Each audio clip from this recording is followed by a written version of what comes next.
Bangladesh premier লিগের ফাইনালের মঞ্চ প্রস্তুত। ৪৫ ম্যাচ লড়াইয়ের পর দুই ফাইনালিস্ট ফরচুন বরিশাল আর চিটাগং কিংস প্রস্তুত মাঠের উত্তাপ ছড়াতে। শিরোপা ছবি দেখতে মরিয়া দুদলই।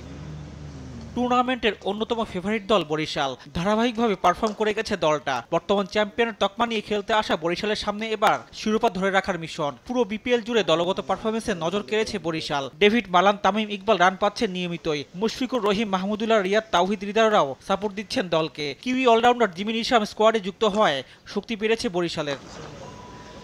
বোলিং বিভাগ নিয়ে চিন্তা নেই বরিশাল দলের। ফাহিম আশরাফ, তানভীর ইসলাম, মোহাম্মদ আলীরা বল হাতে প্রতিপক্ষকে কঠিন পরীক্ষায় ফেলতে পারেন। ফাইনালেও এই ধারাবাহিকতা ধরে রাখতে চাইবে তারা। চিটাগংকে হারিয়ে টানা দ্বিতীয় শিরোপায় চোখ ফরচুন বরিশালের। অন্যদিকে পুরো বিপিএলে চিটাগং কিংসের পারফরমেন্স ছিল ভালো খারাপ মিলিয়ে। শেষ দিকে এসে দারুণ খেলেছে বন্দরনগরী দলটি। প্রথম কোয়ালিফায়ারে এই বরিশালের কাছে হেরেছিল চিটাগং। এরপর দ্বিতীয় কোয়ালিফায়ারে খুলনাকে শ্বাসরুদ্ধকর ম্যাচে হারিয়ে ফাইনালে ওঠে চিটাগং। ব্যাট হাতে গ্রাহাম ক্লার্ক, শামীম হোসেন, মাহিদুল অঙ্কনরা চিটাগংকে বেশ ভালোভাবে আস্থার সাথে এগিয়ে নিচ্ছেন। চিটাগং দলে শক্তি বাড়িয়েছে দুই ক্যারিবিয়ান শিরমন হেটমায়ার ও জেসন হোল্ডারের সংযুক্তি। খুলনার বিপক্ষে একাই ম্যাচের মোড় ঘুরিয়ে দিয়েছেন হেটমায়ার। ফাইনালে চিটাগংয়ের ভরসা হয়ে থাকবেন তিনি।